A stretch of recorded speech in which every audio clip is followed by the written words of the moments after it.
Welcome back to the pod, all about the game. I'm your host, Jason, and I appreciate you guys stopping through for another episode. We're talking about Kenny Pickett, Allen Robinson, George Pickens, Deontay Johnson, Anthony McFarland. We're talking about so many players looking good so far at Steelers training camp in today's episode, and there's so much to dive into. And I want to apologize before I move forward here. I missed a day of uploads and a day or two here. I've been battling a little bit of a stomach bug, so bear with me. That's why I didn't upload yesterday. And I know we have training camp going hard and heavy now, and there's so much to talk about. So this will be an action-packed, quick episode for you guys to just something to chew on. My thoughts on the situation going on at Latrobe. Forgive the background. It's not even close to anything that's going to be a permanent structure. It's just something to keep the sound in a little bit while we record for today. But we keep trying to tinker with things down here, and with being sick, it kind of threw a wrench into the whole game plan. Let's talk about some of the players on offense first that I like. Allen Robinson looking like a beast so far from the tape I'm seeing out of camp, guys. So this isn't my eyes on the field. Not until tomorrow. I'll be up there tomorrow for practice, and I hope you guys stop and say hi, and I can get you on the channel for some quick little Q&As about what you guys like about camp, what you don't like about camp, what you're looking forward to for this year's Pittsburgh Steelers team. So don't be hesitant. Stop, say what's up, and we'll get you guys on there. Hopefully, if you want to, we'll film some clips and make a little montage and put it on there. So. Or put it on the channel, and you guys can see yourselves on YouTube here.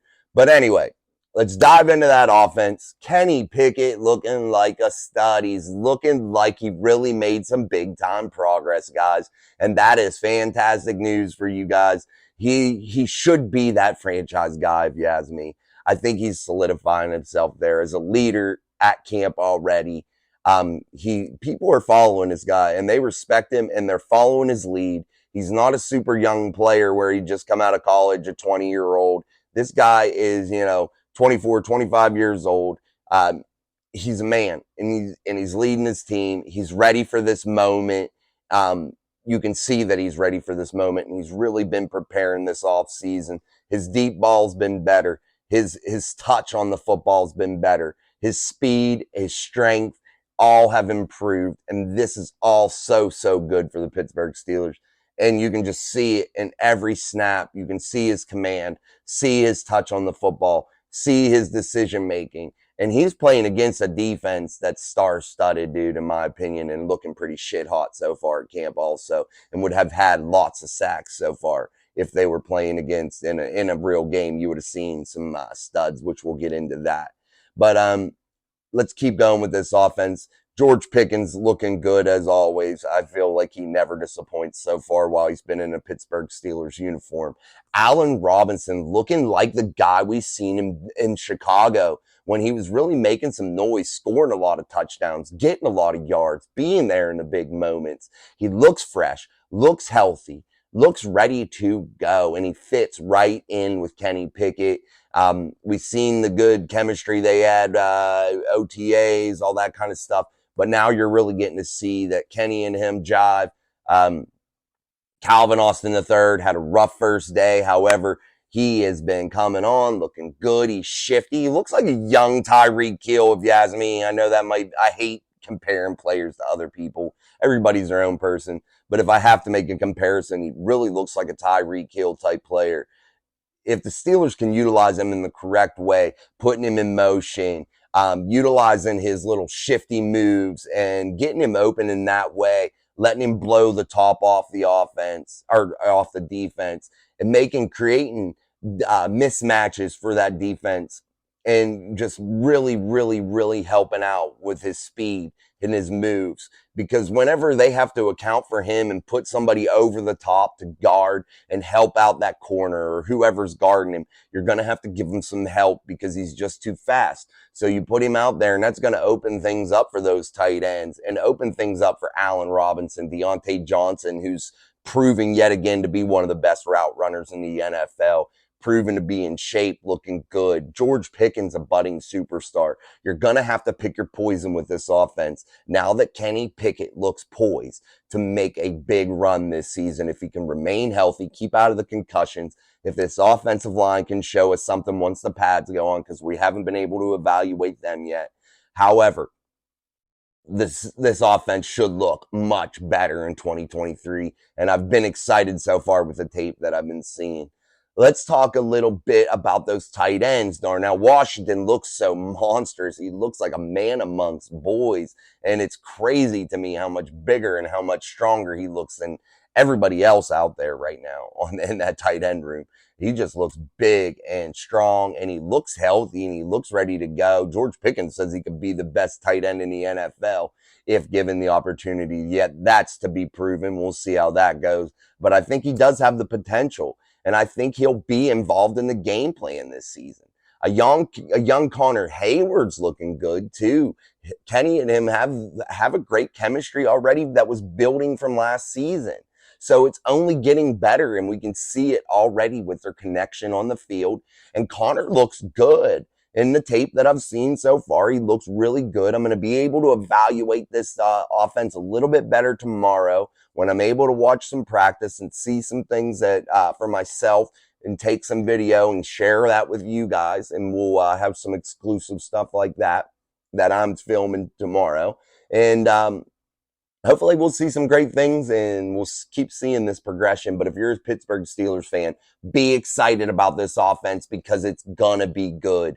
And I think the offensive line, when these pads come on, will show you why and show you that they are going to be better. And they're going up against a top shelf defensive front every day, which is going to test them, and iron sharpens iron. And it's going to prove to be true whenever these pads get on. Let's get to this defense. They would have had a lot of sacks so far, guys. I mean, in the tape, they look crazy. You know who's looking good?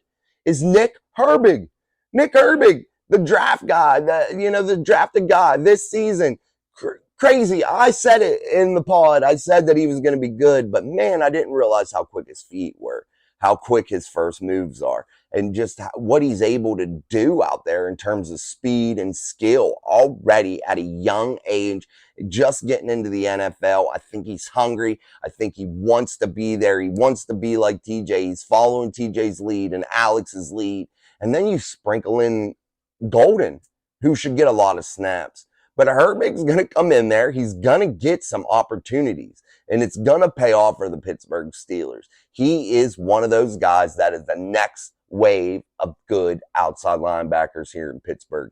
And I think it's going to pay big dividends for him here in the next 2 years, 3 years. I think Herbig is going to come through and show you guys, especially if there's an injury or something that forces him into the lineup. I think he's going to show you guys why the Pittsburgh Steelers took him where they did and believe in him like they do. I like how Patrick Peterson looks for an old man. Looking fresh out there, in my opinion. He looks good breaking up a pass there on one of the 7 shots, I believe, or one of the one-on-one sessions. I can't remember where I seen it, but I watched him breaking up a pass. I seen him playing in different positions at the safety spot. Just different things I've seen on some tape that we've been able to see here and hear from other people telling us. Again, I'll be able to evaluate things tomorrow. But wow, be excited. Joey Porter Jr. is supposedly looking okay and looking like he should be able to make some contributions this year. Levi Wallace, he's had some moments to where he's looked pretty decent. The backfield in general on the defense looks better than we thought. I'm not sure about those inside linebackers. I'm going to evaluate them a little bit closer tomorrow. But again, we don't have these pads on just yet, so we'll be able to see their coverage ability, hopefully. But we're not going to be able to see that downhill hitting on the run game, that kind of stuff. So there's so much to keep looking for. And before we move on, guys, I have to ask this. Every time I see a video of the Pittsburgh Steelers tight end room working out, why does Pat Freiermuth never practice? Has anyone ever seen him practice? I don't. He stands there in shorts every time.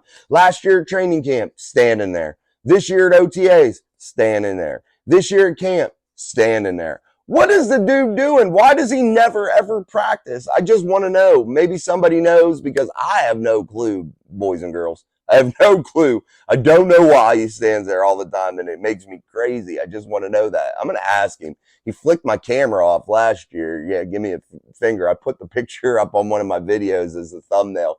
But yeah, he flicked the camera off. Thought he was being slick. He was signing a ball for my son and went, and like gave the finger. But it was funny. It was cool. But he probably don't care. But man, I never seen practice. And before we get out of here too, Anthony McFarland, where did he come from? He looks good. He looks like he's hungry. They're saying he's the last guy on the field every day. What is that about? Like, is this guy ready to come? Is he ready to show you guys what he can do? I mean, is he going to make some contributions? Is he going to even make this ball club? Let's see. But I mean, there's lots of people that have been predicting he's going to come through and do some big things here for the last couple seasons, and he's yet to do it. So we'll see. Everybody's saying that he's looking really good, though, and he's putting some positive vibes out there that he has really matured and he's really taking his craft serious, and he's looking to make a big contribution this year for the Pittsburgh Steelers. So we'll see how that works out. But man, guys, camp is hot and heavy. Again, we will be there tomorrow. Stop and say hello if you see us. If you're subscribed or a viewer or whatever, stop and say what's up. If you want to get on the camera, we'll try to get you on the camera and ask you a couple questions. We'll see how that goes. You might see us around. We'll be down there, I'm sure, getting some food.